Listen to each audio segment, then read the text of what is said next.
My gut tells me that they were ambushed. So, I had assumed this whole time for 6 months now that it happened in the middle of the night. And now we know it was the middle of the day. Absolutely. Broad daylight. Broad day. I don't want to get her involved in this. I want to ruin her life. Like it's something like this. I don't want her involved in this. Okay. At some point, Chris locates what's called a dry bag.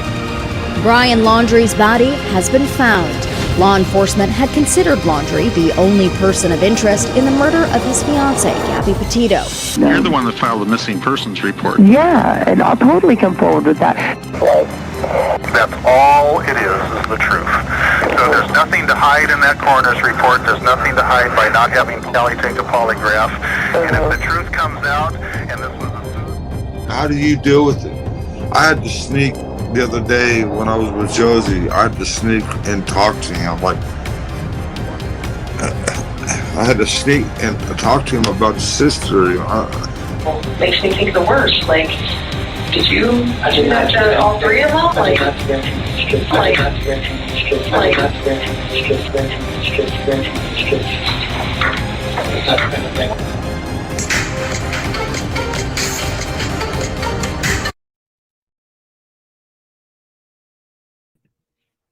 Hello, everyone. Thank you so much for joining me tonight for our final, and I mean it this time because I know I've said it, I think maybe the last 2 streams. This will complete our re-listen and reacting 3 years later to the prison interview. We started this right around the 3-year anniversary mark, which was back in February, and I never expected it to be almost dragged out till May, but we ended up getting the video footage of NK, and yeah, that sort of sidetracked us a little bit from these live streams, but I am just blown away by how many people interact with these live streams, even on replay.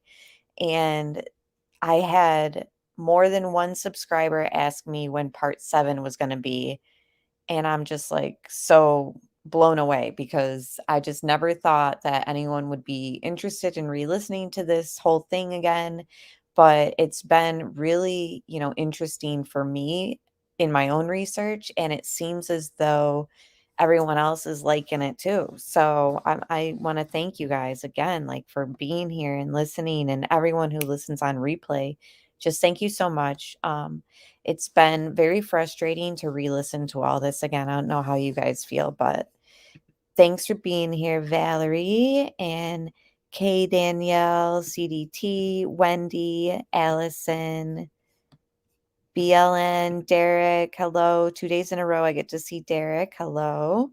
Sky's here, Missy L, Kit Kat. I saw Sandy, Margie, and think hello, everyone else. Seeking Truth with Dave was here earlier. But yeah, I think it is helpful to go back to Tracy. And it's just more and more clear in my mind that the prison interview isn't a true confession. How do you guys feel? Do you believe much of what Chris is saying here? Do you believe that this confession from prison is more of the truth? There's certain things in this that I feel are the truth. There's certain things that he sort of flows fluently when he's talking about, when he's talking about, the family drama and the dynamics, all that sounds truthful, but I just feel like we wasted way too much time talking about those aspects. But if we have to pull something out of it, then it sort of has shown us the times that Chris is telling the truth. He will speak fluently, and when he's talking about those subjects that we're annoyed with, when we're like, why are we talking about Nutgate? Why are we talking about his favorite meals that he misses? Those questions were purposely asked to him so that they could get a feel for when Chris is telling the truth, what he sounds like when he's lying. I'm sure they've all listened to this and they've been like, okay, this for sure. Not only have they compared it to the crime scene and realized that his confessions don't make sense, but they've compared it to the autopsy at this point and realized that the things he's saying don't add up to that. But I do believe that they're also listening to other things that he's talking about, and they're realizing that he kind of stumbles when he's talking about the murder day and all that. You know what I mean? So, I'm sorry, I'm just getting comfortable. All right, so we are at the 4-hour minute mark, and we have like 42 minutes left ish. So we're gonna finish it, guys. We're gonna finish it. They were talking about the Monet hair care that was purchased the night of. Chris is very confused by it. They bring up the fact that maybe it was an automatic thing. And then, of course, he runs with it. Yeah, it must have been automatic, blah, blah, blah. I still am thinking, like, we can't just assume that it was an automated payment. Even though it's such a minuscule detail, at the same time, I'm not about to just write it off as it was an automated payment taken out of the account monthly or however it was. You know, I need more proof than just this prison interview conversation of Chris agreeing that it was automatic. So let me just mute and get to our minute mark. Thank you so much, Margie, for the super stickers. I really appreciate that. And I appreciate everyone being here, all my members, all my moderators, just everyone, even people who find this live stream months down the road. I just appreciate you all so much. So let me find this. And what do you guys think about, so the Monet purchase that was at like 1 a.m. or something like that, you know, they say here that it was maybe just an automatic payment, but like I don't know. I think that it's fair to still kind of question who was using the credit card at that moment. Like, I'm not ready to just believe the narrative here because it's fed to us by the agents and then Chris just agrees with it. So I don't know. I think it's still interesting, that part. Do you remember us?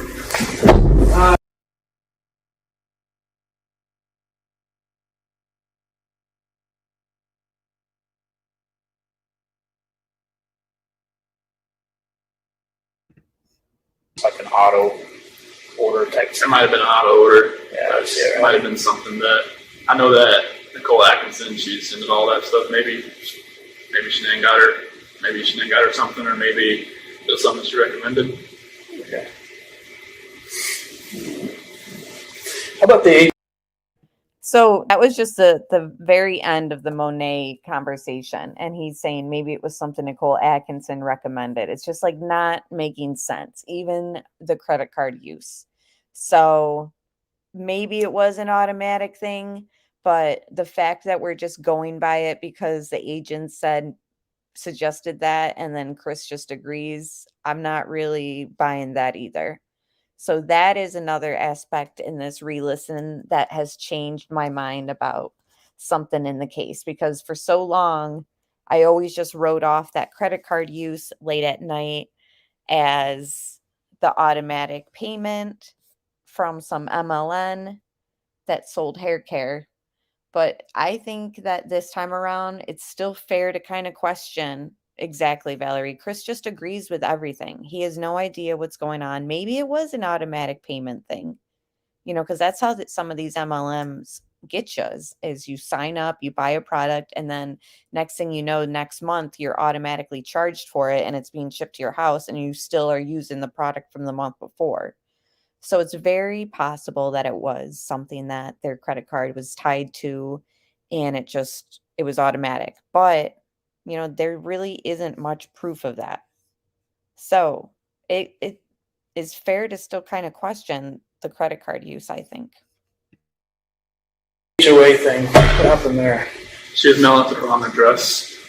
They changed her address and she'd mailed to the wrong address for a year. And then we got a letter in the mail where he didn't sued over it. We didn't pay our HOAs for a year. So we had to pay double for either a whole year or a couple months. That sucked. We didn't know the money that sent to the wrong address. Wow.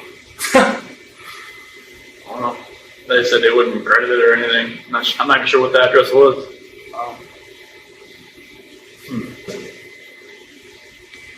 She said it was just something that she didn't see. I was like, well, I wasn't gonna harp her about it because she did so much. So I was like, I'm not gonna like say what the heck are you doing? No, sure. Don't need that to go up. Unless you felt bad enough. So, Chris, what do you think we could have done better? What could have made you tell us the truth that night? What did you need to hear from us that you didn't?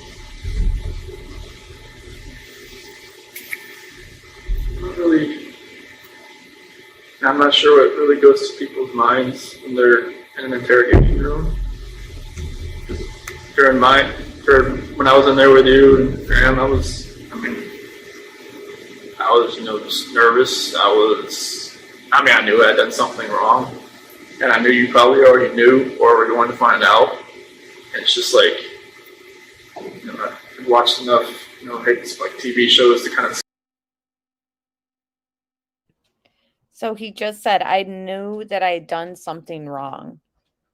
But it's interesting that he doesn't go in. He can't even say the words out loud of what he did, And is it because he just can't say it? Or is it because he's hiding exactly the level of his involvement? Yeah, maybe it was an automatic payment. Yeah, it was the same LM that Alex Sharkey was selling and a part of. It's very possible that it was. I just think it's interesting because we don't have anyone proving that, I don't believe, It's just them talking about it here. So I just think it's interesting that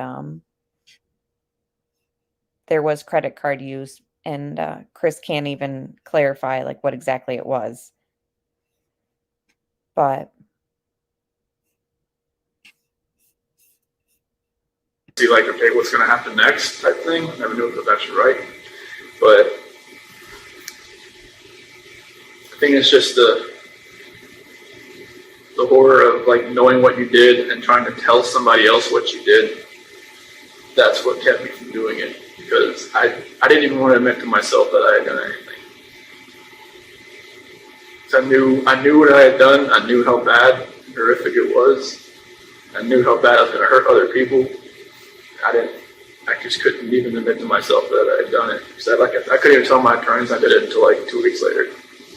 So were you trying to save us from the horror of it? Or it was just a matter of I couldn't admit to myself. How could I admit it to you? So do you think any amount of us asking you things different ways would have helped? Or do you think anything would have helped? Isn't it interesting that Tammy's asking him what would have helped? It's like, why are you asking that if they should have already gotten the truth or the closest to the truth before he went to prison? Even after he gave the false confession that Shanann killed the girls, so he killed Shanann. Before he signed the plea deal, that's when Tammy should have been saying these things like, can you tell us what happened? Or, give us more of an idea of what really took place. And here she's asking him, like, what they could have said or done to get him to tell more of the truth. So she knows, even to this day, she knows that she's not getting the truth. Yeah, I agree, CDT. They had so many other angles to use against Chris instead of blaming Shanann. Yeah. And okay, Jen, talk soon. Drive safe.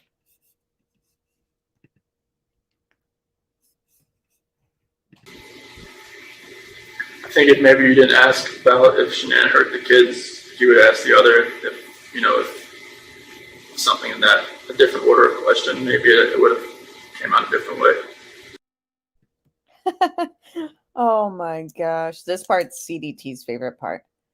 I think maybe if you hadn't asked about Shanann hurting the kids, maybe if you had asked the other. So are we referring to the other woman? So if they had asked if the other had hurt the kids, maybe, it would have been different. So let me just play that again, but give me a second to rewind it on my phone. It's easier.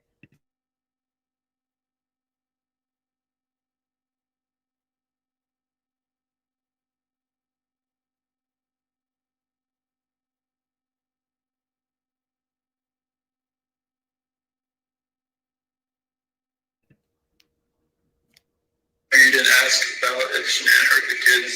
You would ask the other if something in that, a different order of question, maybe it would have came out a different way. Wow. The other. Yeah. Maybe it would have came out a different way. Tammy. Because that's the only reason I went with that story, is because. And why? Right here would have been a perfect part for her to be like, the other. Why would it have turned out different if I had mentioned the other woman? What else could he mean?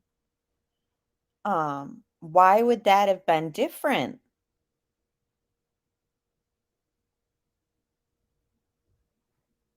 Like, that is like a crazy thing to say, and then they just sit there in silence.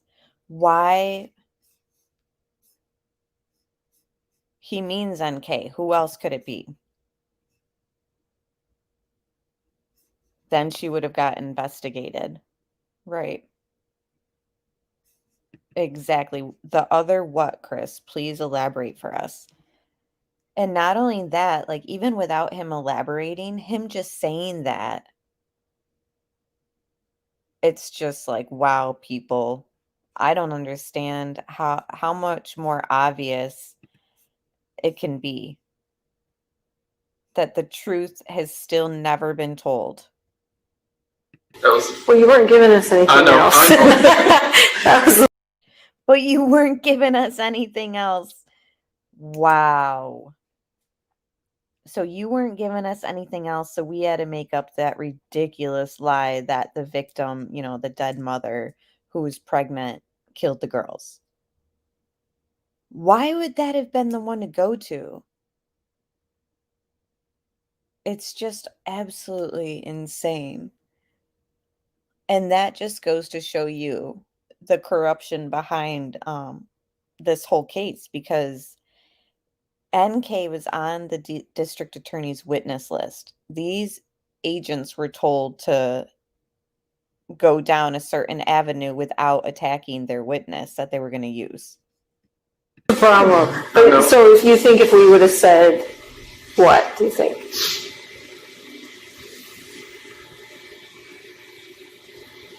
You would have said, I think you'd have probably had to, if the video didn't show them in the truck, you probably had to have lied and just said, we saw the kids in the truck. I mean, I hate to say you would have to, lie to get me to say what you wanted me to say, but it might have been that. That we saw the kids in the truck?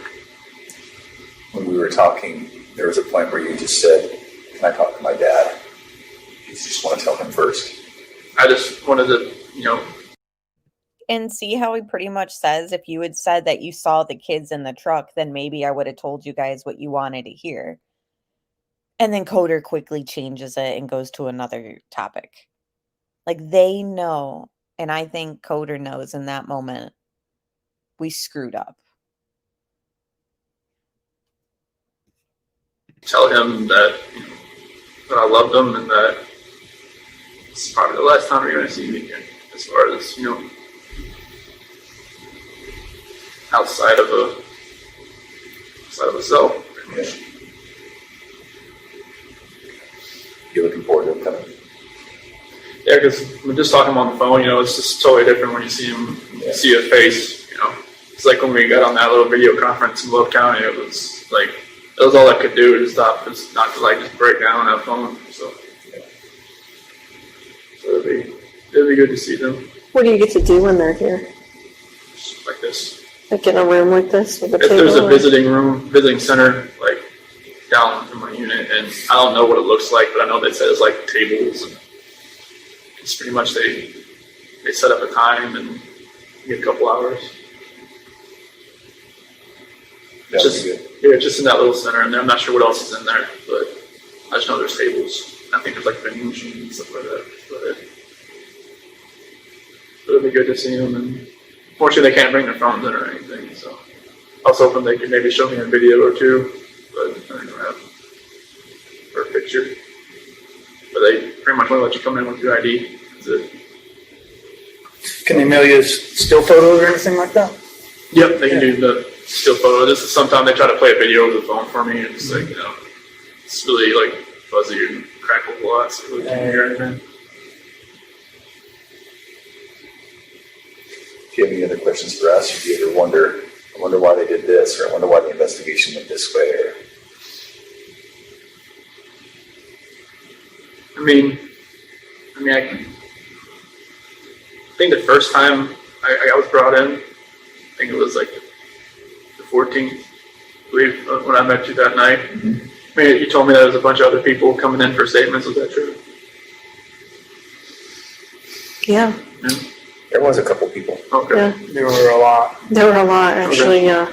Okay. We had a whole board worth of people listed and agents out. They didn't get the attention you got that night, but...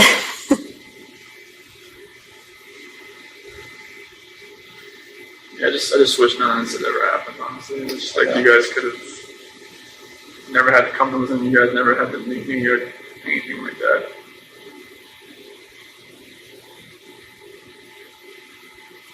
None of it ever felt real. Especially like when they put me in that suicide watch cell, and last thing that one of those guys said was like, "Good luck," and just slammed the door, and I just kind of knew from then on that was it. The deputy said that?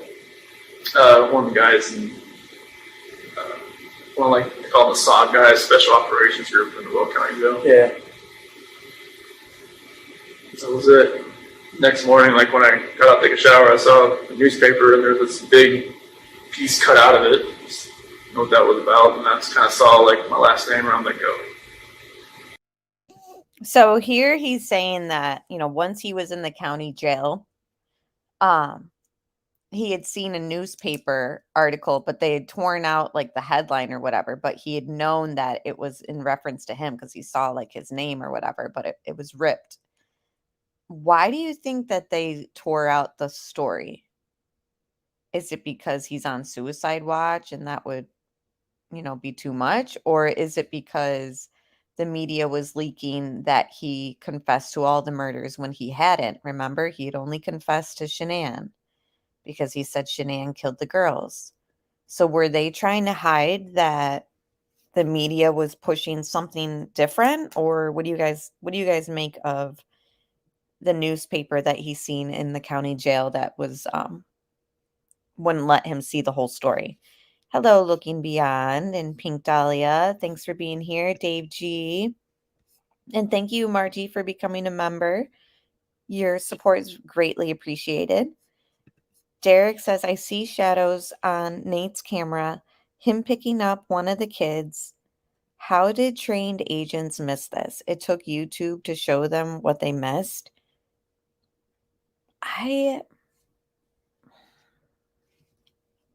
I'm not convinced that they didn't know that. I'm not sure why they decided to go down the avenue they went. But for some reason, they wanted the crime to have occurred in the house before he went to work. So if they mentioned seeing the kids, that wouldn't have gone with like the whole theory. I don't know. I really don't understand it either. And I don't know what to make of it. I'm just kind of talking out loud and kind of wondering myself, like, how did they and why did they not use Nate's footage with the shadows? I'm still in disbelief that he hasn't gotten ass kicking over the years. Me too. I don't understand that.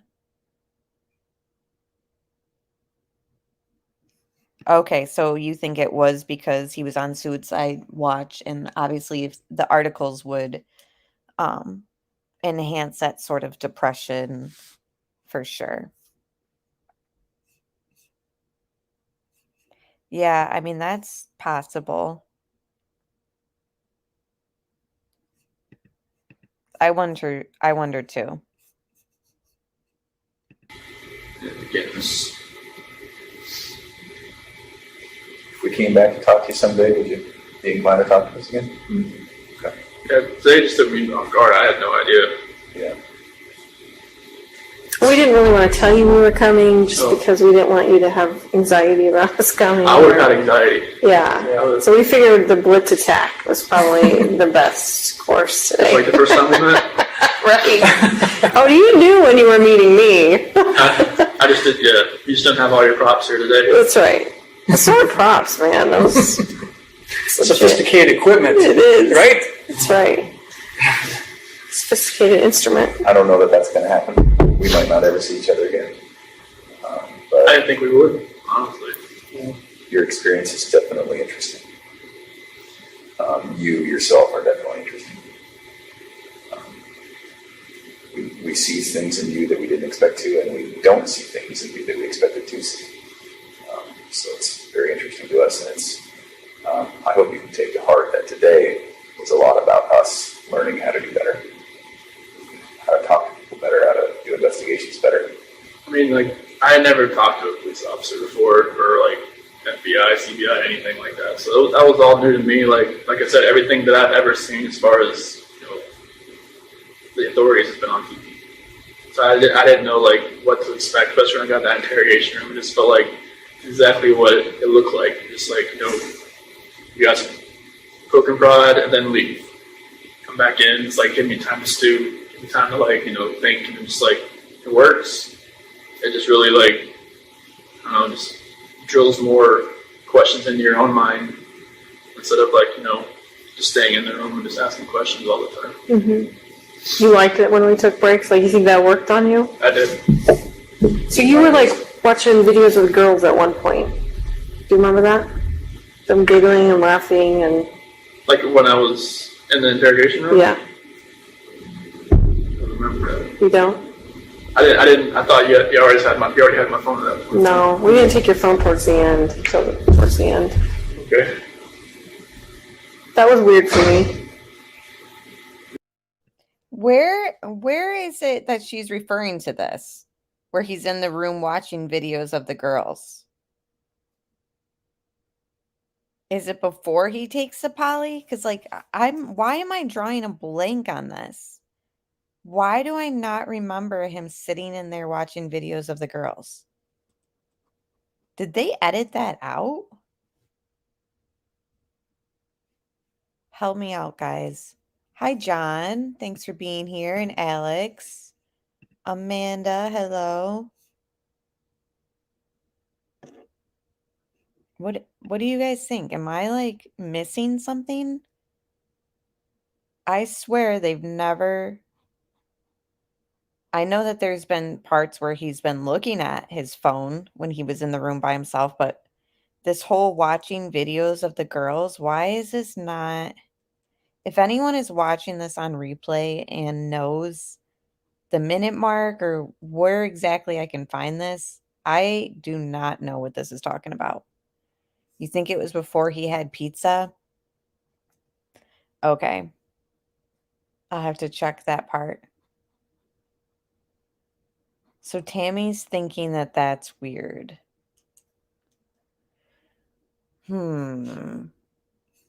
I've heard it, but you've never seen it. I just... Did he even have his phone? He had his phone, Kate Danielle, so he gets done with the poly. And... yeah, he has one of his phones with him. And he kind of is looking through it. And he gets like this weird like face. Yeah, he had his work phone, BLN, yes. Yeah, Kelly, like she said, I feel like I remember this, but at the same time, I don't. I remember, yeah, Annie, they showed them pictures. Like it was a picture of them. Remember, and Cece was wearing the snow boots with the dress and all that. I remember that. But yeah, they had, and she was in the dress. Yes, I remember that. But I am not remembering him in there watching it. Okay, Kelly searches equals answers said yes. Maybe you can find that and clip that and upload it on your channel or something, because that I am not remembering this. Why? I don't know. I don't know why. You seen it too, Derek? Hi, Mar R. Hello. Thank you so much for the super sticker, Derek. Really appreciate it. Thank you so much. So while I have it paused too, yeah, I want to see it now too. Like we need to see whatever Tammy's talking about here. Only his work phone worked. His personal phone had no reception. You definitely will. Okay, cool. So if anyone wants to see that clip, Kelly searches equals answers will be uploading it. Yeah, it is a long stretch of the video. I probably did skip over it, but I would love to see him watching videos of the girls. I don't know. That is interesting. You remember seeing it, Aries girl? I need a refresher on it, I guess. Karen remembers it. You're leaving, Muffy. Thanks for being here. All right. Let me press on. And also, while I'm playing this, we talked about this in a previous live stream. Do you guys really want me to upload this entire interview? 4 hours and 45 minutes. And I won't mute it and speak. It'll just be a clear version of this interview. Do you want me to upload it all? And I can do it as a premiere and talk to you guys in chat, and it can just play for almost 5 hours. What do you guys think? It's like when you put that picture in front of me. Yeah. And that's what probably made me do it. I didn't have a signal in there, but that's like the videos I had on my phone. It was just like, I wish I had taken those videos out more often before all that had happened. But yeah, that definitely got in my head a lot. I don't know where that picture was from because I've never seen that picture. The one we showed you? Mm-hmm. Really? I've never seen Cece in that dress before. Really? We talk a lot about that dress. Yeah. Is that just and you were saying, making it up? I never saw her in that dress. You were even telling us when she last wore the dress and the boots. Not that dress. Those are her favorite winter boots, and she wears them all summer. Winter boots, yeah, but that white dress was a little different. I've never seen that picture. No, because you talked about buttoning it up. You said, I remember because she just wore it the other day and I had to button up the back. And must have been a different dress, but not that one. Huh. That picture, was that in North Carolina, or was that? I don't know where the Pulled picture it came off from. of Facebook, Shannon's Facebook. So maybe it was while you weren't there or something? Might have been, yeah. Because you don't recall that, huh? So there's a lot of pictures I guess I didn't see when they were in North Carolina that my parents have. Like especially like 4th of July and stuff, and they had like 4th of July dresses on and stuff like that I never saw. Oh. Some I had on my phone, but you know that. Yeah, Pink Dahlia. I can't believe they actually called him out on a lie, LOL. Exactly.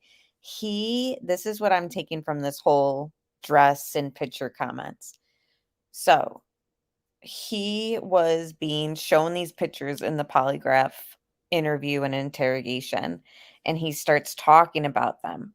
But I really think at the time his head was all over the place and he was just BSing at the time, like knowing that those were like her boots and this and that. So yeah, exactly. Of all the lies, they call him out on this. Exactly. Like, oh, you don't remember that? Huh. You know, and they have this like attitude like, well, we talked all about it, blah, blah, blah. And it's like, come on. They know how much of a liar he is. there is a reason that they're asking certain things and this and that. And, it's just unfortunate that their goal here wasn't to get more of the truth. I think it was to study, like you almost heard Coder say it. They want to make sure that they do a better job next time, or, in future investigations. I really do think that might have been like the truth about this whole like meetup. They knew that they screwed this case up. I think like Tammy's well aware that that false confession and all that was a problem. But they know how much he lies, you know what I mean? So them calling him out here, like it's very frustrating because they don't have what we want. Their objective here in this interview isn't what we want it to be. Their objective is to further themselves, like sharpen their skills with a liar like Chris. And you know what I mean? Like feel out when Chris was telling the truth and not telling the truth. But they have no intention of looking further into other things and like knowing that his lies insinuate other people are involved, in my opinion. I mean, this interview was in 2019, 3 years ago, and we're at the same point we are now. So yeah, this whole interview was just for them to take notes, I feel, and study Chris themselves. You know what I mean? Like that's what this was. It had nothing to do with getting more of the truth, in my opinion. How do you guys feel? Lulu Loveberry, thank you so much for the super chat. Hi, Amber. A little off topic, but do you know of or heard of Anadarko made insurance claims on Survey 319 after the murders? I know this site has since been demolished. I'm not sure about insurance claims. Like you said, they did demolish it and they were in the works of working on it. It was very not, it wasn't maintained at all. There was an oil leak, which is talked about in the case. So, they didn't have CCTV security cameras out there. It just was a site that they just probably wanted to cut their losses on. I'm not sure of an insurance claim. I think that possibly this might have led to that. Like if the plan went accordingly, like they were going to blow it up and Shanann's body would have been there, and then that would have been an insurance claim. But yeah, it is a fair question for sure. But yeah, it wouldn't surprise me either. Yeah, they just have new ways of doing the oil and all that now. So I agree, superhero. Those girls were so precious. I'll never understand anyone harming children, nor do I want to. I know.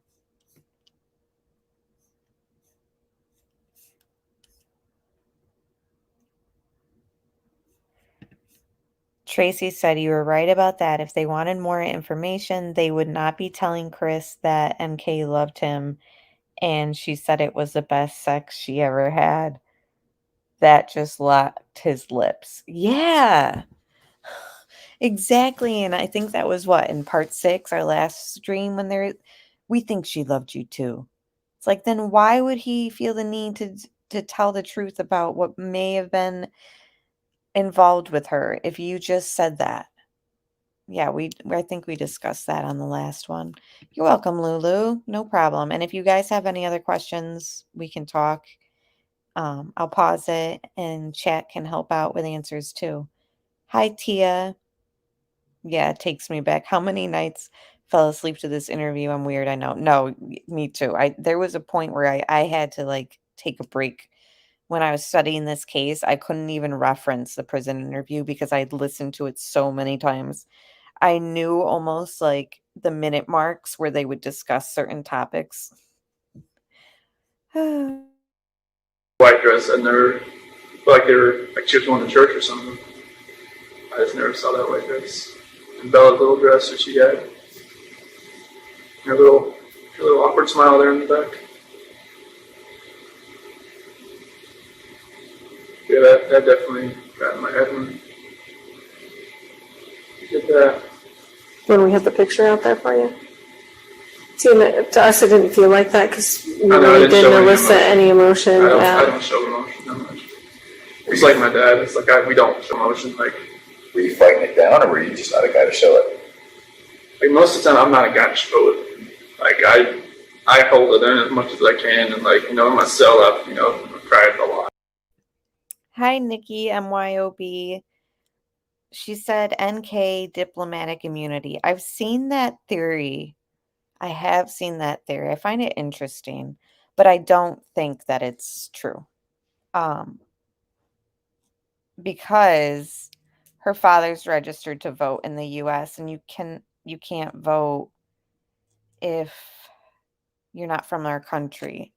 So, but that was a good theory that Unjustified said. I found that interesting.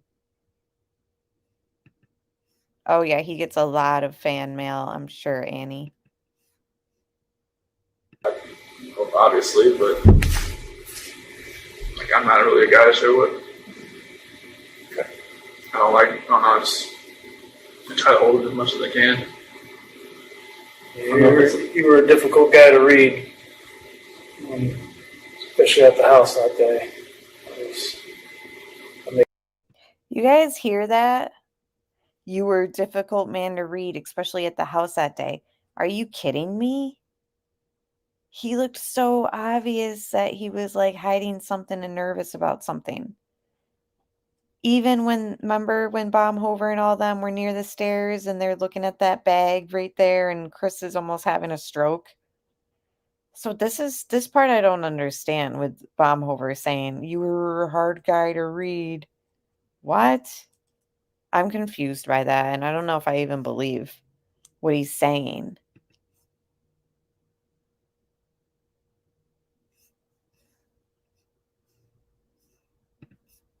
Tanya said, hey, Amber, did you hear Coder say that he didn't know if they would be back? And Chris said he thinks they will. Something like that. Oh my gosh, I missed it. I believe that. He probably did say that, though. When I play the interview next time, maybe I'll catch it. Wow.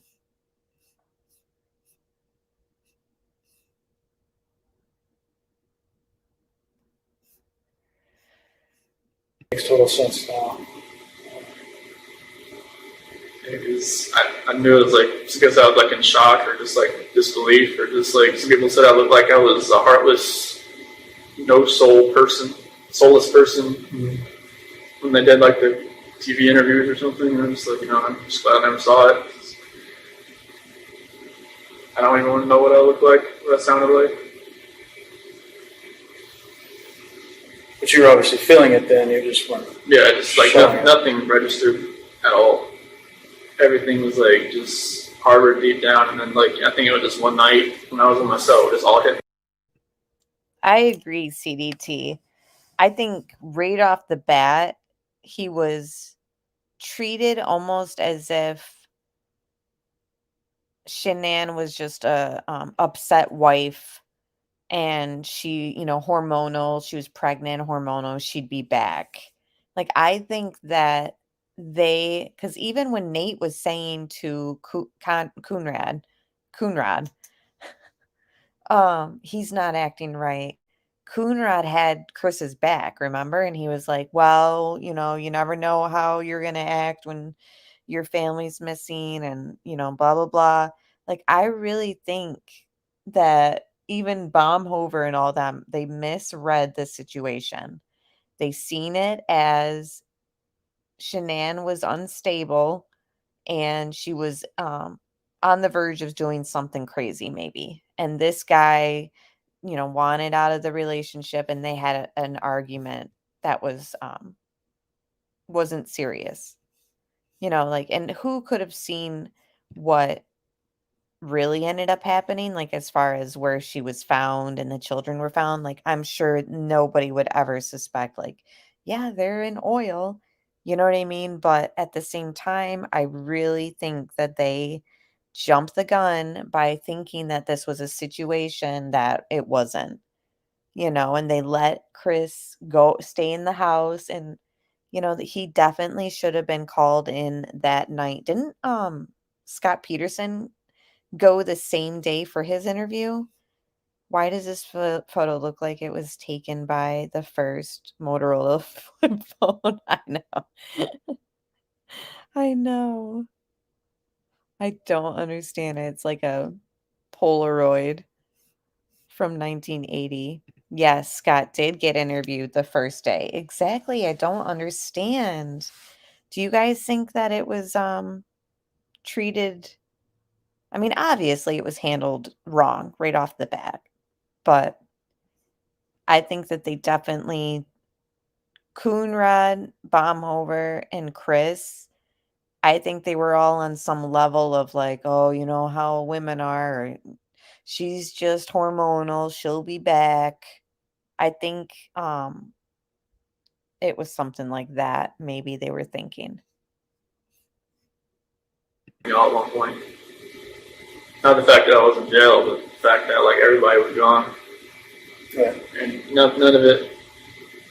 I think if it was like like if something happens to your family, like in like an accident, like a car accident, or like something like horrible like that, it registers at one point. But if like you did it, I don't know if like it just doesn't register at one point. It's like in my head, it never registered. And this whole part makes zero sense. If you did it, it doesn't register, but like if it was like a car accident and, and he's trying to compare like register, it's like, it's not registering, I think, because you didn't do it. So you don't have that like closure and everything that like, because if you guys watch any other true crime case or any other time that law enforcement interviews a killer, when have you ever heard the killer say like it just doesn't you don't register it, because you did it? It doesn't make sense. So him saying that, he did it, so this whole thing just doesn't register. To me, I don't know how you guys are feeling, but I don't see that being even likely. If anything, it would solidify, like, wow, like when I seen what I had done and I was panicking, I realized like she's gone. My wife is gone. My kids are gone, and I have to live with that. But instead, he's over here saying like it's just not like registering. No, I'm not buying it. Does it seem real now? Oh, it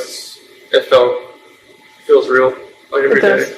Like I see pictures, I just know like where they were at when they were doing that. When I first had like some type of hearing over the phone, and I heard like Frank. That's pretty much how I feel, Allison. She said, I think Chris was aware of the plan, but I don't think he killed them. I do think he's where he belongs, but I don't think he murdered anyone. I 100% am on that page, and even further, I don't think the kids were part of the plan that he knew of. Hi, Seth. How are you? So glad you stopped by to say hi. Thank you so much, Amy, for the super chat. He was watching a video of the girls in North Carolina doing the jumpers. It was on August 15th at 15:49. Interesting. Okay, I'm writing that down in my notes right now. 15:49, the 15th. Okay. Thank you very much, Amy. And Sandy and Frankie and they were on the phone, and I forgot what kind of hearing it was. Something about like a probate hearing or something. I knew exactly where they were in the back. I heard the birds chirp. I knew they were on the back deck, and I just like walked back to my cell, just balled my eyes out because I knew exactly where they were. I knew how many times the girls were back there, and It's just weird how emotions process differently for me than everybody else. Like something like you said, if you lost your kids in the grocery store for 5 seconds, you'd be a mess. And then for me, it'd be like, I'd be panicked, but I probably wouldn't cry. I'd be like looking around trying to find them, but it's just like it just processes different for me. I never knew why. Never know why.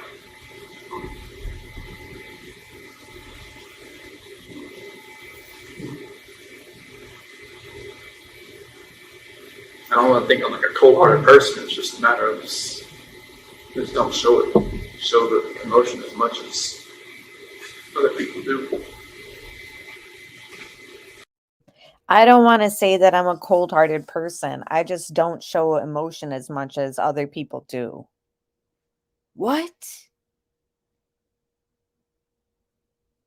Why? Okay, if he killed his whole family, why would he not want to seem like a cold-hearted? I mean, that right there is kind of like, well, that makes you seem like a cold-hearted person. But here he's like trying to say, I don't want to seem like a cold-hearted person, but it's just that I don't show emotion like most people do. Buddy, do you not realize it's not you not showing emotion like most people do that makes you a cold-hearted person? It's the fact that you've confessed for now 4 hours and 14-ish minutes that you killed your whole family. That's what is making all of us maybe think that you're a cold-hearted person. What the heck? Like, that's like, I just don't understand. It's like, listening to Chris talk is painful. He is such a moron. I agree, Tina. Like, this almost 5-hour interview that we've stretched it into, this is part 7. And most of the nights I'm doing 2-hour live streams, guys. So look at how many hours we've like discussed Chris and listened to him. And it's like, wow. Who's worse to listen to, though? I think NK's worse to listen to. He irks me too, K. Danielle. Like, I just cannot even believe. Yeah, I think so too, Sammy. And we have a lot of people who think that, and then a lot of people who don't. That's personally just my opinion. But there's been people who strongly disagree. Regardless, I just don't understand why he's talking about not wanting to see cold-hearted because he doesn't show emotions like others. It's like, do you not realize that everything you just told us the last few hours is what's making you seem cold-hearted? It's like he doesn't even know he didn't do it all, in my opinion. So that's why it's not registering to him that they're seeing him as cold because of that. But yeah, I think NK is worse. Everyone's saying NK is worse. Yeah, I don't think we'll be venturing down NK's avenue with her interviews. What should we do next for Watts, though? You guys comment or comment down below, because this is always going to be a case I'll want to cover, but I don't know what to do now after we've done this whole interview.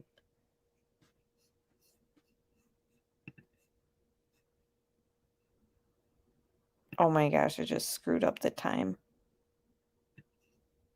Like, most of the time, I'm not a guy to show it. Like, I hold it in as much as I can, and like, in my cell up, I cried a lot.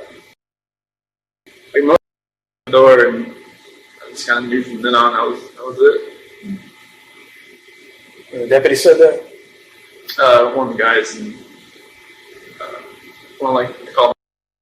Like, I see pictures, I just know, where they were at when they were doing that. When I first had some type of hearing over the phone, and I heard Frank and Sandy and Frankie and they were on the phone, and I forgot what kind of hearing it was. Something about like a probate hearing or something. I knew exactly where they were in the back. I heard the birds chirp. I knew they were on the back deck, and I just walked back to my cell, just balled my eyes out because I knew exactly where they were. I knew how many times the girls were back there, and it's just weird how emotions process differently for me than everybody else. Like something like you said, if you lost your kids in the grocery store for 5 seconds, you'd be a mess. Mm-hmm. And then like, you know, for me it'd be like, you know, I'd be panicked, but I probably wouldn't cry. I'd be like looking around trying to find them, but it's just like it just processes different for me. I never knew why. Never know why.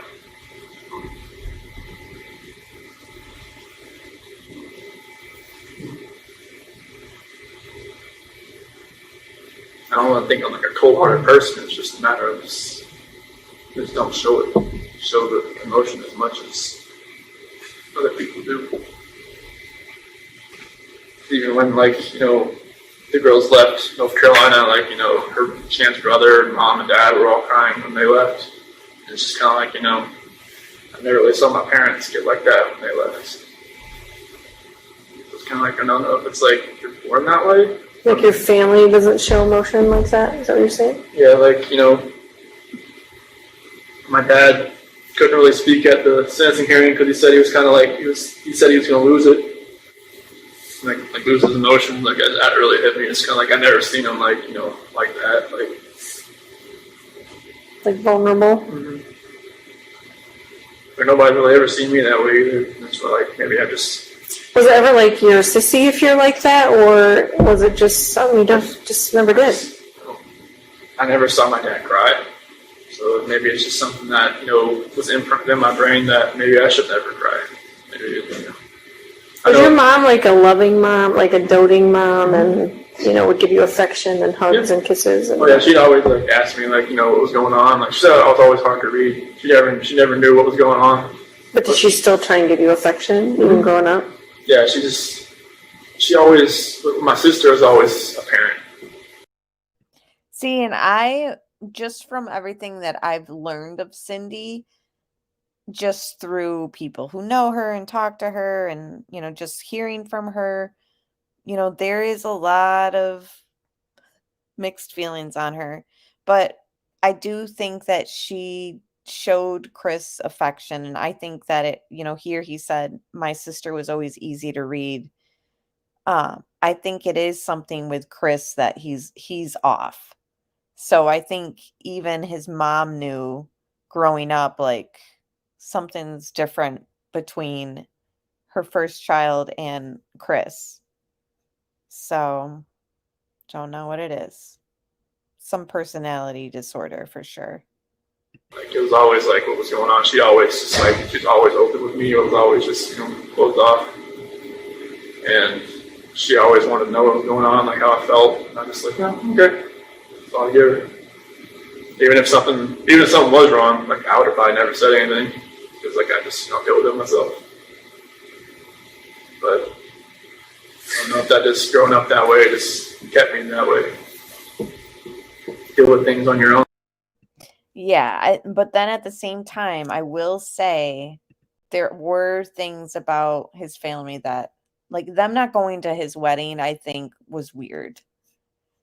But ultimately, yes, seemed much of like a normal, quote, upbringing, but he's the one who's off. He's the weird one, mostly. But pretty much, them not going to his wedding, like, I do think that maybe there was some parts of his parents that, like, made him feel a certain way, and they were hoping that, like, by them not going to the wedding, I don't know. I'm not sure, but I think not going to the your son's wedding or daughter's wedding is not right, in my opinion. But then they build up so much that you can't deal with them, and they take a hold of you. You never thought, in a way, you could take hold of you. So you think as a result of just bottling up for so long? Definitely. What do you remember your dad saying at sentencing? I remember there was a scripture. It was a 1 John 1-9, and then like a lot of it, their representative said for him. And my mom said my mom spoke, but everything my dad had written down, the person said. But you know, he was talking about him going to little league games and races and stuff like that, and going to being my coach and everything like that. So from that, I can experience the same type of joy doing that for my girls. I remember your mom saying she loves you and she always will. Yep. That was pretty important to hear. I think at the end she said, "I forgive you, son." Mm-hmm. That was big, right? Mm-hmm. Yeah. And your dad, when we came here today, we were just hoping and praying that you would take your dad's advice. Do you remember what he said? I hope if you ever get a chance to talk, you can talk about it. Okay. And I think that's what today was, don't you? Mm-hmm. Yeah, I think it was didn't expect it to be today. Yeah. So the DA made some comments during that sentencing hearing about your emotions and having no emotions, or do you remember all that? Yeah, just like, he lied to us from the start and a couple other things. I believe that's what he was saying. What do you think? Do you think he was anywhere close to? What do you think of? Basically, what is your opinion of what he said in that? I mean, it's going to be, taking all his evidence and putting it into the story that he wanted to convey. And like, if you don't know me, that's where you're gonna portray me. Like, if you take everything from August 13th to now, like, that's how people are gonna know. That's how people. There's no other way people are gonna opinionate themselves about me, just by what they see right there. Right. They're gonna say, okay, they look at the guy that did the interviews on the 14th, and they see, okay, that guy should be like, on his hands and knees, like crying his eyes out, and what's he doing? He's just like, he's just talking. Right. And they're just like, no, I know, they got some information maybe from like her friends saying, he was cheating on her or something like that. He's a cold person. He was, trying to do this and that. It's like, they don't know me. That's always going to be their opinion about me. Because like, there was one church service, the only one I've been able to go to in here, and said you're not defined by one moment in your life. And I think that's like, people are defining me by one moment in my life. They don't know like what happened before or what can happen later. Yeah. So I just hope that, maybe hopefully one day people can stop judging everybody. There's tons of people in here that, I don't even want to know what they did because I don't want to judge them. Like, like, I'm not that person. Like, they know what I did. I'm not going to ask them what they did. Makes sense. You did show some emotion during that hearing. What part did you think you felt most emotional? I felt when Frank was talking about, when he, I didn't know what to expect when he first started talking, but he said I was the evil monster, and that rang in me, and he said I tossed him away like garbage, and that hurt. And when Sandy was talking about that video about Bella was calling me her hero, and that triggered it a lot there. And then when Frankie was saying, like, I'll never be called uncle again, but you'll never be called a dad again. That really stung. But, when my parents got up there, just hearing my mom and dad talk, just like, they really couldn't look at me. They really couldn't look at me, but I just know, like, everything they said, just saying they forgive me and that, I'm still their son, no matter what. Yep. I know, like, even my attorneys told me, like, you need to show a little more emotion, because I guess first time I went to the courtroom, I didn't know what to expect. I was still, like, new to everything, just in shock about what was going on, and they said I was just a cold person, just looking at me. He does look very blank. Remember in the first court appearance he was at? And he's just like, you can't see my face right now, but I'm trying to give like a blank look. But yeah, interesting. His lawyers had to tell him to show more emotion. It didn't even get to the point where he got the chance to show more emotion. It was that appearance and then nothing until like the plea deal. Yikes.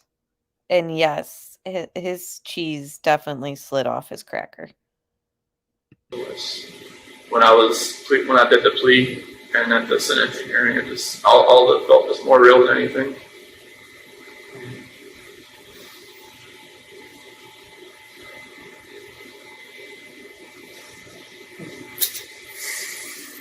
I remember growing up, my pastor used to tell me, it's better to be 1 foot out of hell facing heaven than 1 foot out of heaven facing hell. Mm-hmm. So I think that's you. You've been to hell and now you're facing the right direction. Definitely, I definitely feel like I never knew I could have a relationship with God like I do now, but that's like the amazing grace with all of this, but I just wish nobody had to pay any kind of price for this. Yeah. I know there's a purpose for everybody, I just hope that I can find mine. Well, I think you're seeking peace, right? That's good. And this part is just what I would just want to like scream in his face. Do you not understand? Like here he's saying, everyone has a purpose and I just hope that I find mine. You're not going to find your purpose until you tell the truth. How are you going to be blessed with a purpose and having that feeling of like, wow, everyone is given a purpose and this is what I'm supposed to do? If you can't even come clean, like you're not going to get a blessing until that happens. And it's just blowing my mind here that he's like, and to this day, guys, he's like got that like prison religion like mentality. It's like, dude, no, you're not saved and born again. Not until you do right. And he can't pull this whole, which I don't even know if he has, but you know how sometimes they'll do that whole, like, that's between me and God knows the truth and God knows my heart. No, you need to come out to everybody. Enough of this. The only thing you really can do right now is to seek peace and pray that everybody can find it too. For everybody that was involved, for all of you and just all your team and everybody, friends, anybody that was involved. What do you want to happen with this information? I mean, I know you're probably going to tell Frank and Sandy and Frankie, just kind of give them a little closure, right? Yeah, I don't know how much I'm going to tell them. Obviously, you know Sandy better than I. She wants to know everything. But I'm going to digest a little bit before I talk to them about it. So I don't think there's any rush on that. And then, but other than that, I have no intention of talking to anybody outside of law enforcement. But what would you like to see happen with it? I mean, I'd like to tell my parents, like, when they get here, instead of like finding out anywhere else. Yep. So I know like they've been bombarded with information from like, from the Amanda girl to the Trent guy to from like people going on Inside Edition saying they knew me or went out with me or had like whatever else with me, and then just like I don't want them to think that it's like other like false information going out there because like people are getting hold of information like where did they get this information from type deal. So, would you like to see those people charged? People take advantage of situations, and they gotta honestly they'll have to look into themselves and just figure out why they did it themselves. So I mean, I don't think charging them would help. I think they just need to work out whatever they got going on within themselves. I mean, did you ever have a profile on Tinder or anything like that? Any of those dating websites or anything? No. I just had Facebook, I had Instagram.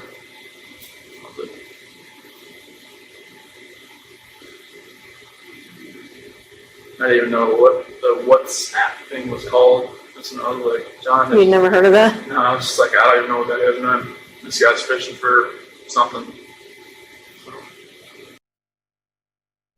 I think that they're referring to Trent and that Amanda girl who came out saying that they had slept with Chris, blah, blah, blah. But at the same time, he wasn't really clear on who he's like referring to. Oh, good night, Seth. Thanks for being here. And no, the definition of a troll is not somebody who disagrees. The definition of a troll is who comes in and just rudely disrupts a intellectual conversation, in my opinion. Or ones that post porn links. Then those are definitely trolls too. Yeah, good night, Seth.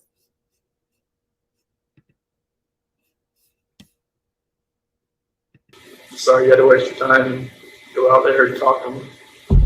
It was a big time waster. It was a big waste of time. Yeah. Big waste of time to talk to Trent. But I don't know.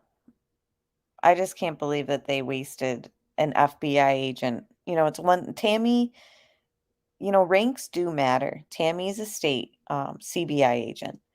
Coder's FBI. Why the hell was he there with Trent? Do you think that they knew that he was like connected to NK like we all pretty much know and suspect and have linked ourselves as web sleuths and on Unmasked's YouTube channel?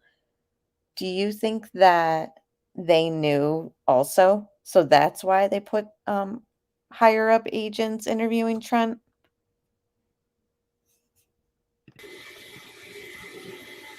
But you would not want to be listed as a victim in that case, as far as him being charged with like false reporting. I mean, he's whoever's gonna try to get their 5 minutes, 50 minutes of fame, whatever they want to do with this. I mean, that's on them. I mean, he's willing to do that. CDT. It's funny you say that because I was just telling my fiance how. So I was doing research on the Cassie Carly case on Twitter, and for some reason there was a porn link under that like hashtag on Twitter. Like when I was looking up something, like I clicked on the article and like it wouldn't work on my iPhone. So I was like, oh, let me just look it up on my laptop. Well, it opened up and it was a porn link. And I was like, okay, like the heck. But a lot of times I pull up Twitter on my live streams, and I know you do too, and a lot of people do. And I'm just thinking like, oh my gosh, like what if this had happened live? Like it was, and yeah. And my fiance is like, don't click on links that end with bit dot something else, ly, I think. So note to self and take notes, you know, if it ends with like a bit.ly, I think it's a porn link. So yeah, that. No, it wasn't any good because it was just a girl and like a toy. Like there was no like other person. So it wasn't even, so I was just like, oh my gosh. But yeah, Twitter, you got to be careful with the links. He needs to figure out what's going on with himself before, like, you know, I don't think charging him with something's going to fix that. So it'd just be a waste of time, I think.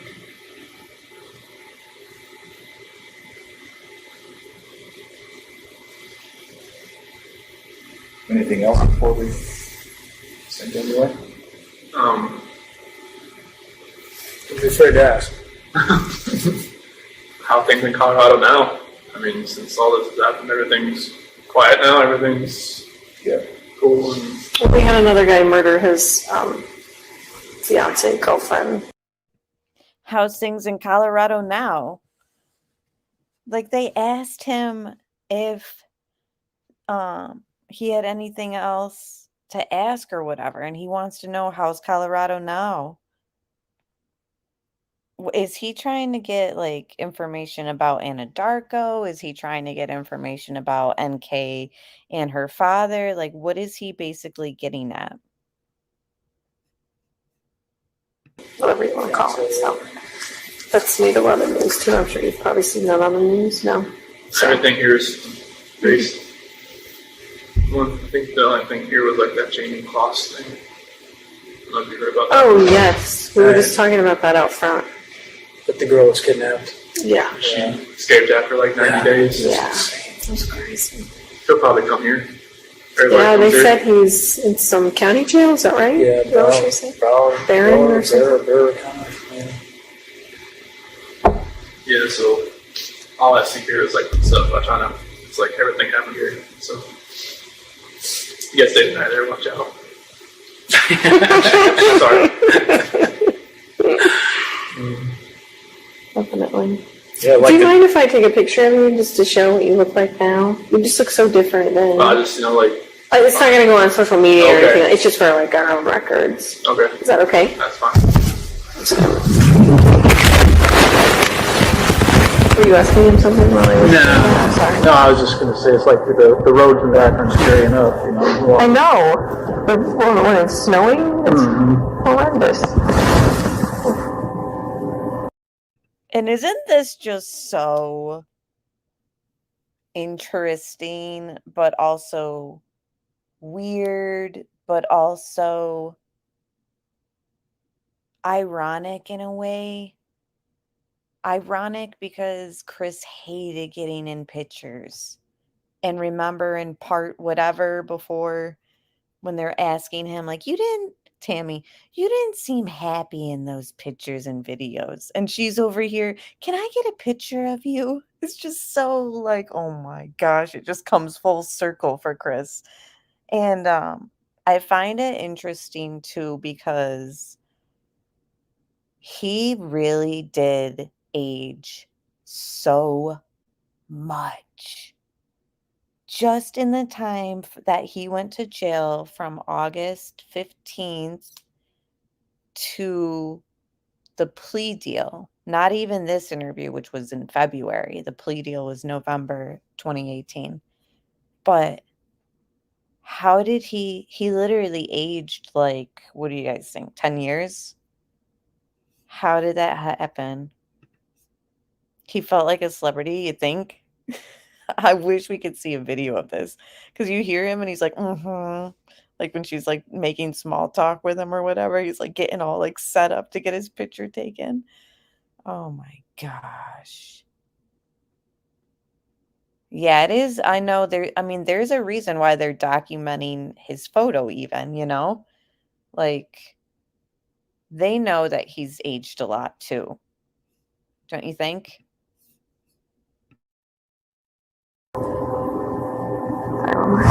Reminds me of the days of ice racing, actually. Of ice racing? Yeah, but we had spikes on the tires then, so. Oh.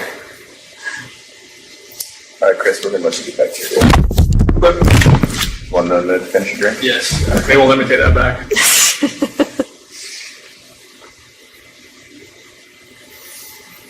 Yeah, I had to shave. They recommended I change my appearance at the RDC. So. Why is that? Just so people didn't recognize you? Oh.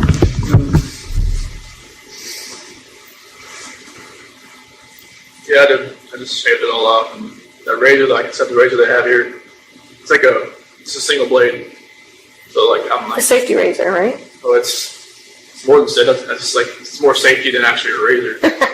That's why it doesn't shave. Like a sharp rock or right. Just imagine shaving the same spot for like 5 minutes, and then finally something starts going. Yeah, it starts. It's like I gotta warm it up or something. I don't know. You'd probably be better just plucking them out with your fingers or something. How do everything here is for safety. So like, yeah, I think like once I get moved to GP, I could have something different. So. Oh, that makes sense. Because most of the guys in my unit can't have razors. So. Well, that makes you feel better, probably. Well, they don't have to watch me. Other guys, they stand next to them while they shave. So that would be kind of weird. Oh. So do they have any other jobs, like if, like fleet, would you be able to go work fleet maintenance or anything like that? Or I got classed down to like a minimum. For like a low medium. They have guys that like run across the street to like a records building and work over there. I don't know, like, you know, they said it takes a while to get classed down from like maximum to medium. Yeah. So I'm not sure, like, if they, I don't know if they'd ever take me back to Colorado, or I don't know what they're not going to do. Right. I'm not sure if that happens or not. Yeah.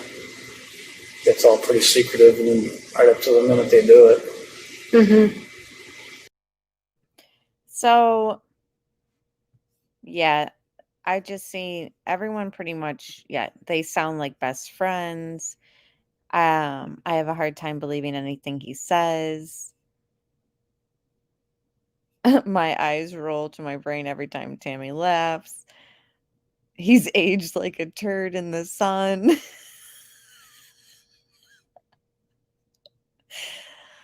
Oh my gosh. Guys, it's true though. I'd seen a comment and just, everyone just knows it. Them laughing it up with him and sounding like they're old buddies, this and that. Like, this is just a way for them to get him comfortable. And, so they don't feel like, so he doesn't feel like they're there to get anything over on him, like in a legal manner or get him in trouble or whatever. So it is very frustrating to listen to, but it's just all a way for them and I seen BLN ask earlier, like, what is the objective of this interview? And at this point, I'm just 3 years later, we have a couple minutes left. Tammy's taken the picture of him. Coder even says in this, we want to know what to do next time around. And like, Coder has pretty much said the closest to what they're there to do. Remember at one point he says, Chris just doesn't fit the mold. And, we want to know blah, blah, blah, blah. They know that Chris is on some sort of different type of personality. Not sure what he is. I'm not going to pretend to know what he is. Everyone has their own theory of what his personality trait is. Regardless, law enforcement wants to know too. So they want to know in their notes, because this crime is infamous and it's building and building as far as curiosity over the years and new things on mainstream that are coming out on the case, etc. They know that it's never going away. Unfortunately, I think Tammy and Coder are going to use this interview and use these notes and everything, and they've done educational things with it. Like, they're knowing we can't use the Reed technique and get a false confession. They know that people are going to lie and lie and lie and lie. I mean, this was all a tool for them to better themselves in their careers, honestly. Chris isn't going anywhere. NK, I really highly doubt anything's going to happen. They know exactly what we know in this interview, and that's that things don't add up and Chris is lying. So Lulu Loveberry says also, Tammy is doing a bit too much. She sounds like someone who feels badly they had a part in sticking a quadruple murder on this poor bastard. Yeah, I think that they're trying to turn a negative experience, even in their careers, into a positive. And in their minds, they think it's the right thing, noble thing to do. When really it's like, no, you should have done it, or you should speak up and be like, no, actually, like, the district attorney wanted it this way and we were put under pressure and the plea deal, blah, blah, blah. Like, they've done that in like their own roundabout way. Like, remember Tammy when she came out and she's like, the plea deal stopped all investigations and we weren't done, blah, blah, blah, blah. Like, that's they've just done little attempts to kind of like smooth things over. And CDT said, I wonder if they won't speak on it because they know he wasn't alone and they all failed, in my opinion. I think so. I mean, how can they not? I mean, and that's the thing is, like, I think re-listening to this, and especially Coder, a lot of times, like, when they change subjects and stuff like that, like they know where they screwed up and they know exactly what we know. Why didn't you say you saw him pick up one of the kids in Nate's camera? We saw his shadow. We saw him bend over. Chris said right in here, maybe if you had said that you had seen them, or maybe if you had blamed the other one.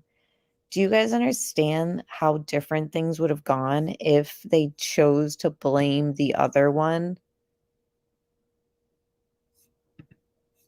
That other one is the other woman. Definitely.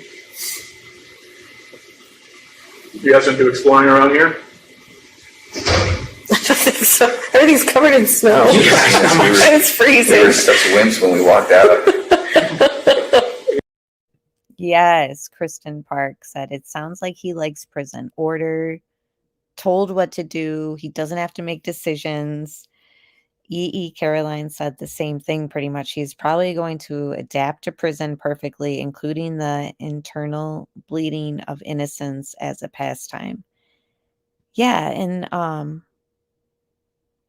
think about it too for Chris. If he wasn't the one who, if there are other people involved, like in his mind, he thinks like he knows the truth. So he might have convinced himself, and I think even at this point, he's convinced himself like, it is what it is. You know, I know the truth. I'll just tell them what they want to hear. Yeah, he has a job, routine, no bills. He's made friends there, I'm sure. We all know that for whatever reason, Chris gets along really well with, guys. He talks about camaraderie, like when he was working in mechanics school and all that, and when he worked in the oil rig area and the field, it was very much like a guy's world, and he's always been a part of that. He's always been close to his father. So I believe that it's probably just evolved into that way in prison. He's got a few good friends. What was the last thing that Cindy was saying? He has some friend who's in a wheelchair and he pushes him around when they go outside. I don't know. Yeah, he must think he's saving other people, in my opinion. I think so too. Like if there's people like that coworker who lied in his interviews, and NK and her father and Jim and anyone else who was playing whatever role. Yeah, Jim. John, I've seen you ask that like 3 times. What about Jim? What about Jim? He mentioned Jim, I think in part 6, maybe. That whole thing got cut off quick. They changed the subject quick on Jim, I feel. Or they edited it out. Yeah, he would allegedly push a man who was in a wheelchair. Yeah, Bonita Barbie, yeah, and he thinks he's doing, quote, good by, quote, protecting people. Absolutely.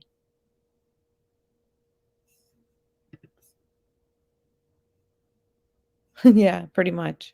You go run a snowmobile or two. Gotcha.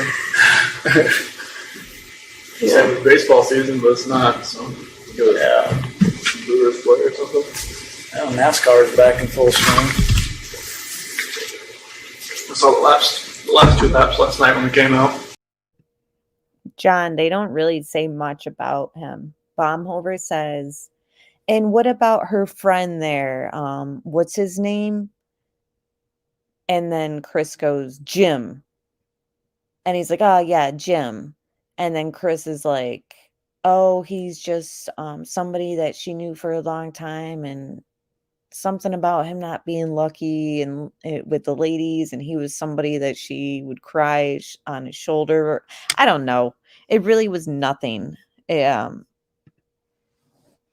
was just the only interesting aspect about the Jim part was I believe Baumhover pretended not to remember NK's friend's name and left the door open for Chris to either lie and say he didn't remember or know what he was talking about, or he left the door open for Chris to say something.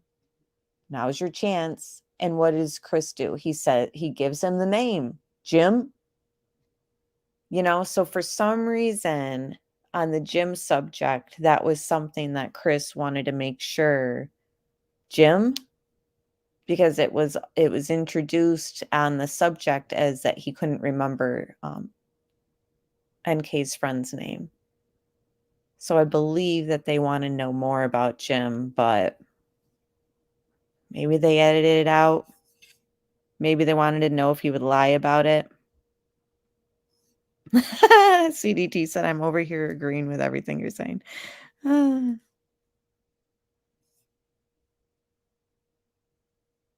Okay, yeah, and that's the thing. CDT said I have a video with it clipped. It's interesting for sure. It's interesting, and it's nothing at the same time. Yeah, it's interesting because just like that dress topic that we talked about tonight, where he's saying like that he didn't remember that picture or he had never seen that picture before. He was caught in some lie, and there's other times in this where like they can catch him on a lie, but they don't. The whole Jim thing was left open where is he going to tell us the name of the friend? Is he not going to tell us NK's friend's name? And there he threw it right out there. Very not passive. He didn't stumble. He didn't stutter. He wanted to make sure that they knew Jim's name, in my opinion. Oh, did you? I went to over like 200 NASCAR races growing up. So Yeah. I went to one Daytona 500. It was one that Mark Martin almost won. I was hoping he would, but he got passed by Kevin Harvick coming out of turn 4. I was just, Yeah. it was a wreck fest, I heard. So. Yeah, that's why I didn't get to watch it either. But you went to NASCAR school, didn't you? Mm-hmm. Yeah. That was fun. It was a blast. Yeah. It was like my childhood, just reliving it all over again. Right. Seeing race cars on dynos and doing fabrication, welding, all that kind of stuff. So it was really cool. Not sure if that school's still over there in Mooresville or not, but I'm guessing it still is.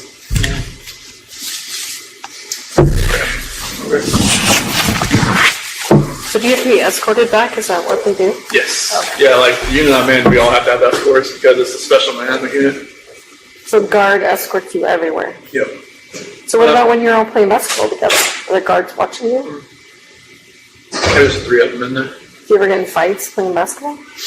No, we're just, we're, guarding each other like blind. Tammy wanting to know if he ever gets in fights playing basketball. What? See, like as much as a lot of this is tactic, at the same time, I'm like, Tammy, that's so weird to ask. I wonder if at times Coder and Baumhover were like, really, Tammy? And everything that happened. Everybody's We're cool with each other. Good.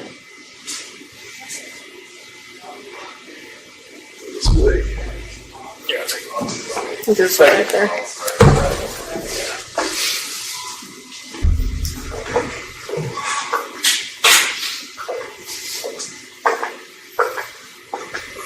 You guys fly back tonight or Tomorrow. Yeah. Could have flown back tonight, I guess, but I don't know what time the flights are even. It's probably the only time you ever come. My brother went to school there, so. But I had never visited him when he lived there, so. That was my first time driving through yesterday. Did you notice that part seemed like edited or something? He went from talking and then all of a sudden... Was that just me? Hold on, let me rewind it. Let me just try to rewind it.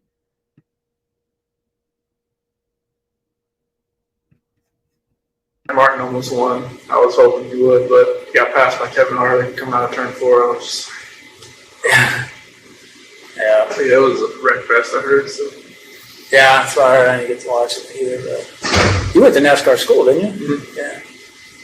That was fun. It was a blast. Yeah. It was like my childhood, just reliving it all over again. Right. seeing race cars with dynos and doing fabrication, welding, all that kind of stuff. So it was really cool.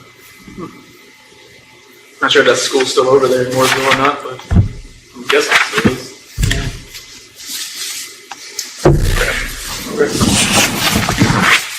So do you have to be escorted back? Is that what they do? Yes. Okay. Yeah, like the unit I'm in, we all have to have escorts because it's a special management unit.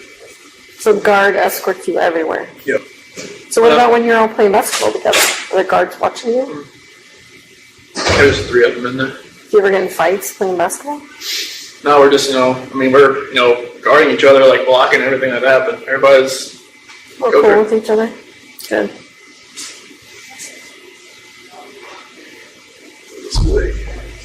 Yeah, take it off. Just right there.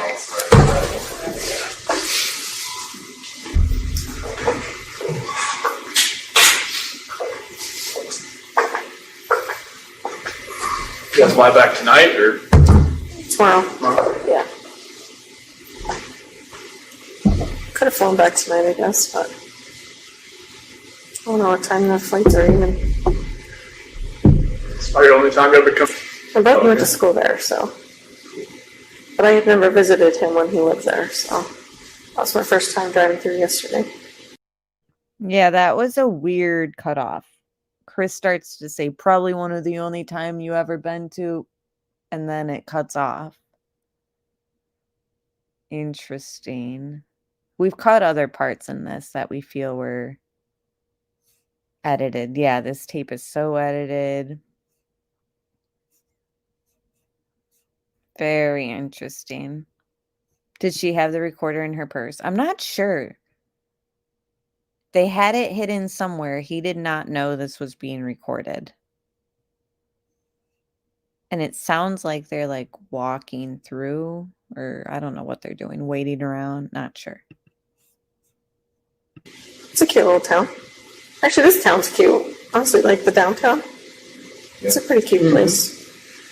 It's just so desolate because it's so cold right now. I think it was like a couple weeks ago, it was like -50 with the wind chill here. Oh. Yeah, they said like the PSU counselor I talked to, she said it hurt to walk in there and breathe. Wow. Yeah, they were saying like on the news, like for people in like Chicago and all those places not to take deep breaths because it was like freezing their lungs. Yeah. It was insane. It was like the deep cold from Canada that came through here that just like it froze everything. I mean, it was so cold, and ourselves we were just like going out to eat. We were like just like shaking like that because the heat couldn't keep up with that. Yeah, there's not much you can do. Plus, this place is old, so like all the windows they couldn't insulate it. Yeah, the wind was just rushing in. Yeah. Would you stay here if you could? I don't really know much about the state or anything about what's going on in here, but like from what I see, they say it's decent. Yeah. They said it's a lot better than going anywhere else. Yeah, that's generally the word. Is if you hear it's not as bad as other. Pink Dahlia said, "It's a cute little town. Chris will never see." Places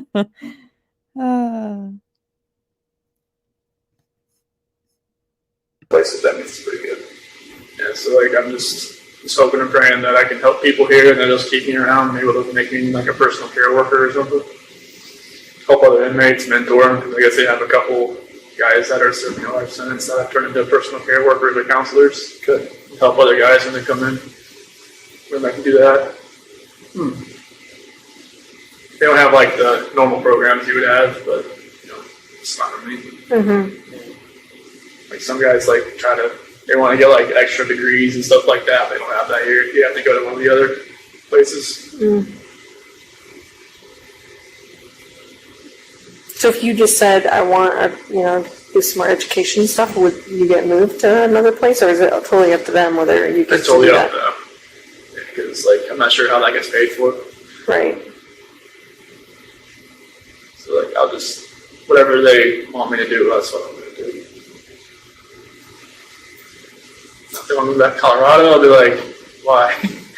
Why do I have to move back to Colorado? Oh, if they told you that, you would question that? Oh, like after a while, if I was here for a long time and then say, okay, since you leveled down, we'll move you back. I'm like what? But know how that would go. Are you scared to level down though?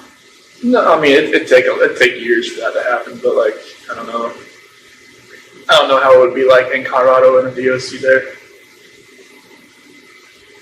A PSU counselor, she worked in DOC in Colorado and California. She said Colorado looks like California now. Really? Says she says bad off the gang violence. Everything. I could see that. Yeah, I can see it. Changing.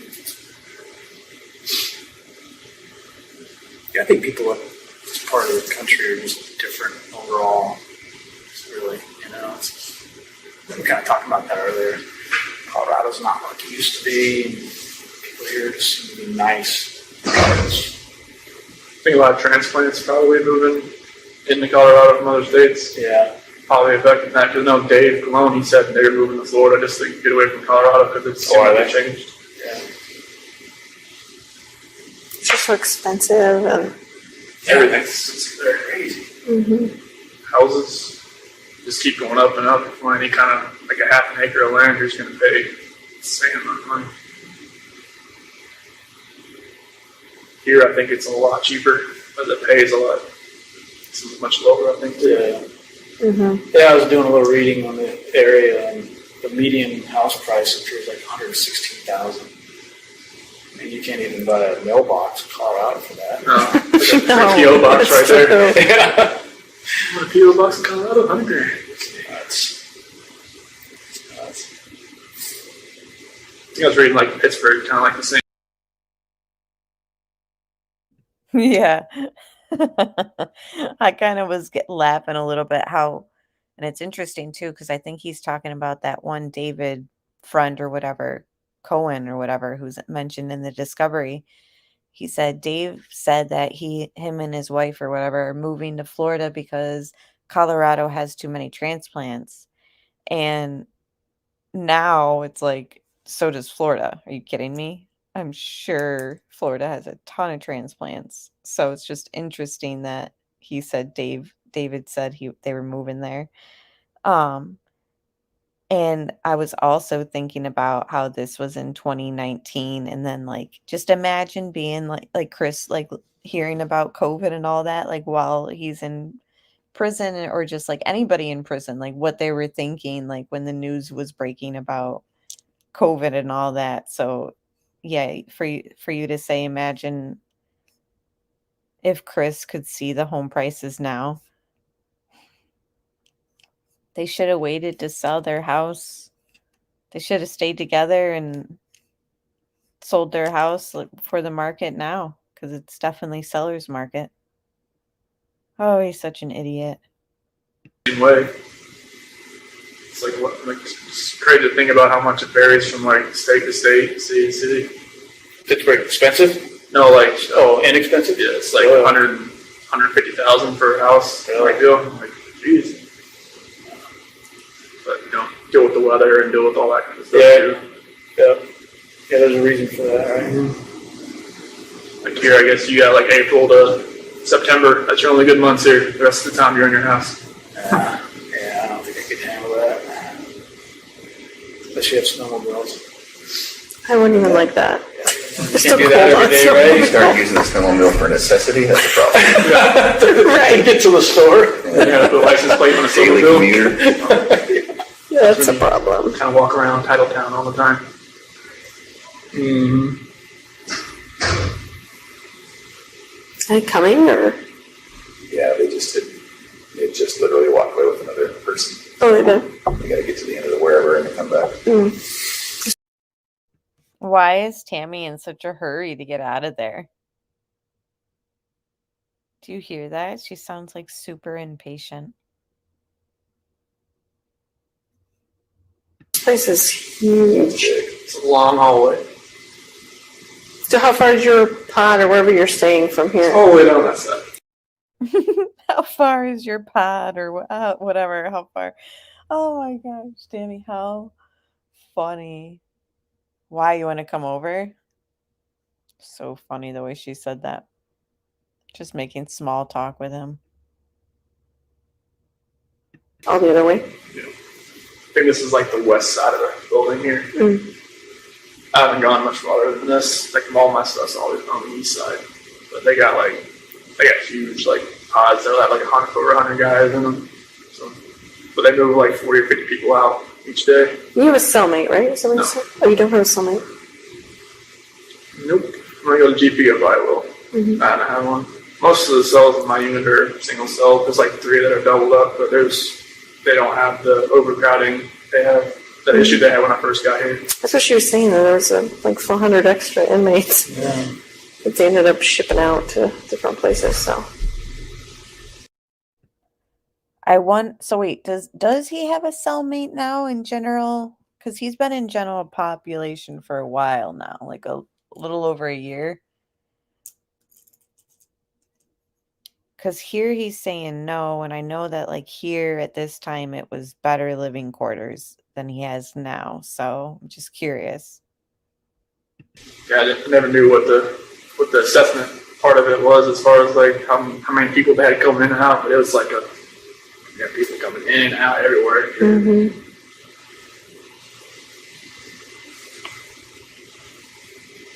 So is it like a general supervision type thing like Will County is? It's like a big room with the pods on the top, or how is that? No, it's like you have a sergeant desk at the front of it and then a hallway of like 20 cells.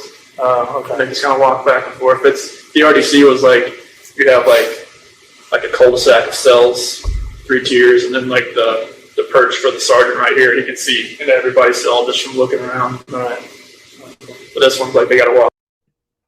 I seen CDT earlier. You said that prison life fascinates you, and I was wondering if you'd ever seen the show Oz.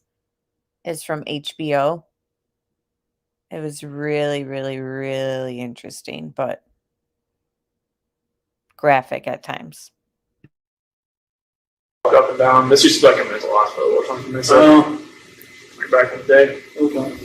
It's definitely old. You can hear those pipes like vibrating around the walls, and it's like, oh God, don't bust. Is it like exceptionally freezing in here? Just cold in the last 20 minutes. Yes. It gets, depending on which way the wind's blowing, depends on which side, but it gets cold. It gets. You know what this sort of just reminds me of? Them talking about gusts of cold every now and then. Like, yeah, it could be the weather and the wind and, it being an old prison, this or that. But a lot of times, spirits and I don't know how you guys feel about paranormal. I believe in it. But what if the cold spots are spirits or whatever? Like either the prison's haunted or there's spirits around them at the time. It gets cold. It's pretty chilly. There was like a 6-foot snowdrift outside my window for a little while. It's finally starting to go down. So when it was like negative 50. It's crazy.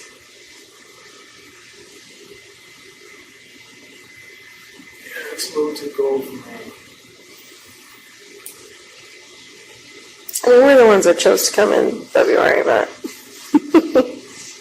she's ready for you now. Oh, okay. She is. Good to see you guys. Good to see you too. Take care of yourself, okay? Oh my God. See you guys. Oh my gosh. Let's hear that again. Hold on. Let me get my phone so that I can just rewind it 10 seconds. Doesn't this just sound like, oh my gosh. Take care of yourself. Hold on.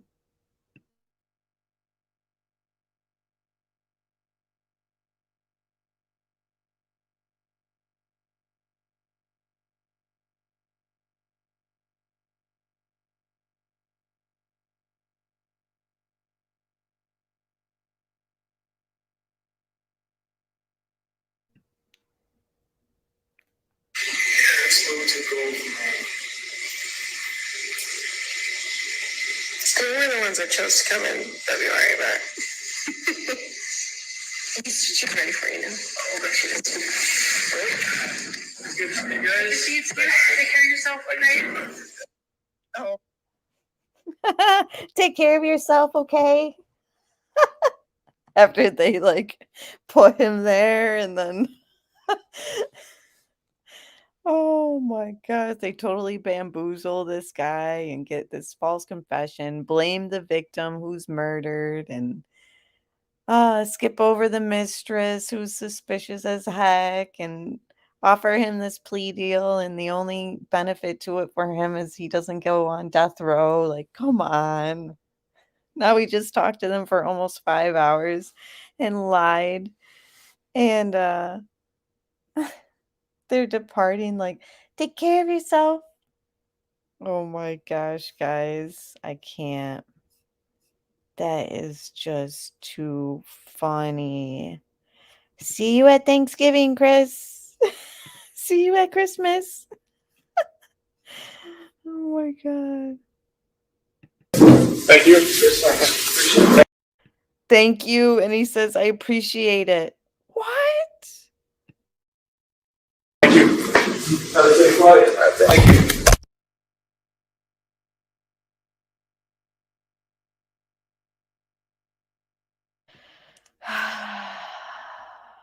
Have a safe flight. And then the audio cuts out.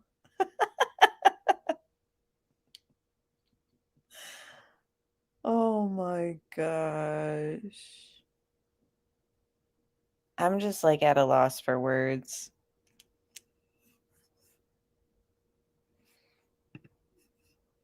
That is too funny.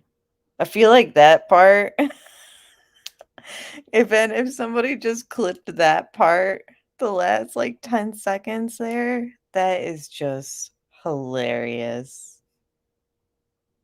Take care, love you, mean it. Yeah, he never would have gone on death row anyways. Exactly. They've already abolished it out of the state. He's such a social idiot. Agree.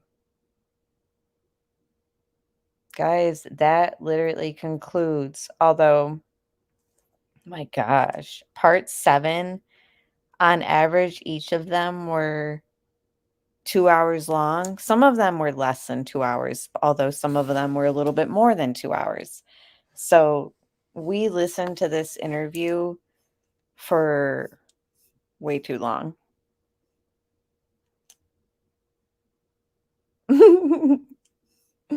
Wow. Cue music video, music, voiceover. Have a safe flight. Yeah, I agree, Demon Child. Like, I just I don't want it to come from Tammy or anyone who interviewed them here. I'm glad you don't regret pretty much 14 hours spent listening to this interview and breaking it down with me. And then at times CDT came on, and I really appreciate those live streams that are sprinkled in the 7 parts. So, and, Pink Dahlia's comments and everyone's comments, Kay, Danielle, Karen, everyone who's been here listening to the 7 parts with me. I really appreciate every comment and everything you guys say in chat. For real. I really appreciate it. Chris is hard to get through.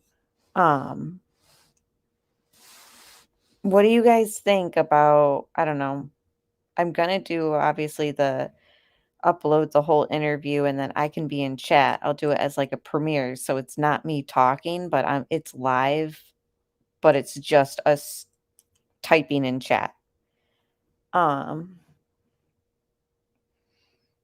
So we'll do that. When should I do that?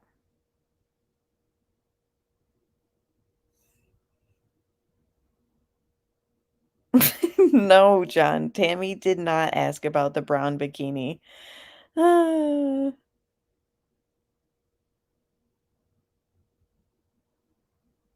guys think, like, whatever happened to the brown bikini? Is that still floating around, or is that in a landfill in Colorado?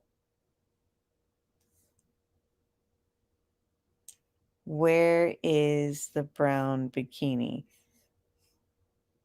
No, I'm not Demon Child. I'm not gonna pull up a brown bikini pic. It's all burned into our minds.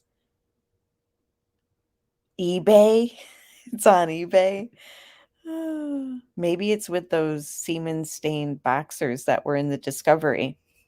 Remember? There was a page in the Discovery where somebody was selling his boxers. She gave it to Kobach. Probably Debbie. Tammy has it. She's like, oh, someday I'll be fitting in that. Not like I should talk. I'm still losing the baby weight.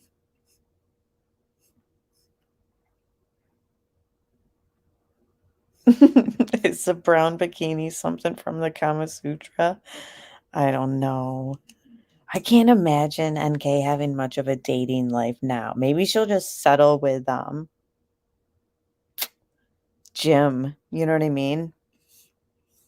Yeah, she's probably just gonna end up with Jim.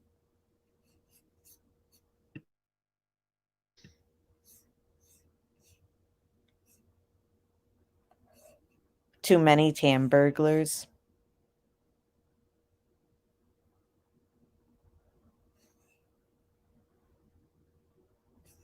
NK and Jim in the safe house.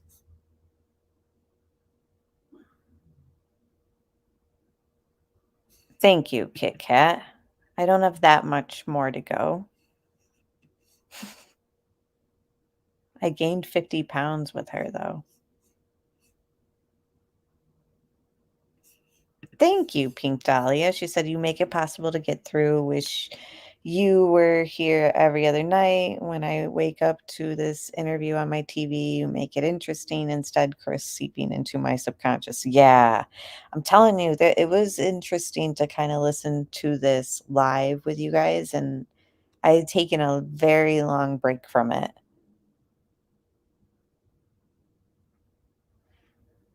They're so little. What should we do now about the Watts case? Because, I mean, I'm going to play the whole interview, but that's not going to be like a live stream. I don't know. Maybe I'll take a little bit of a break, and when I come back with something good, I'll present it as an idea. But what are we going to... I don't want to go through NK again. Don't make me do it. Or Troy.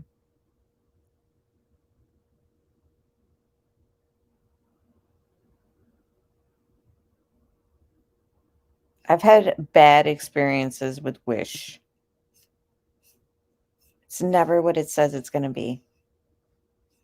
Older videos, that's kind of easier to do because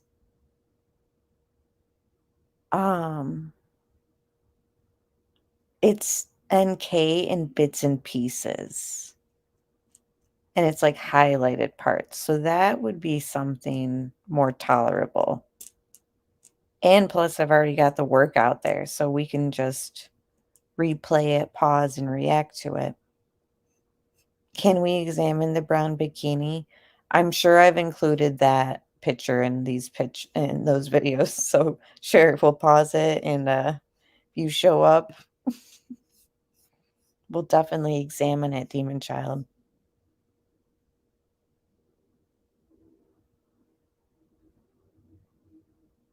Yeah. So, yeah, what other one is off on sizing? Amazon sometimes.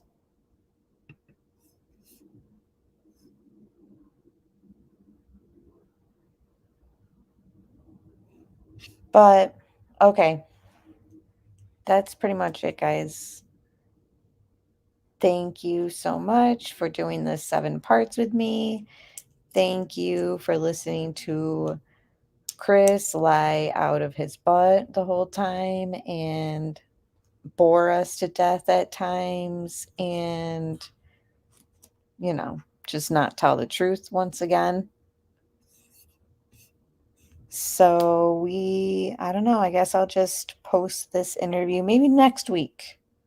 Take like a week break, and then we'll listen to the 4 hours and 41 minutes of it. And I'll be in chat and we can talk in chat.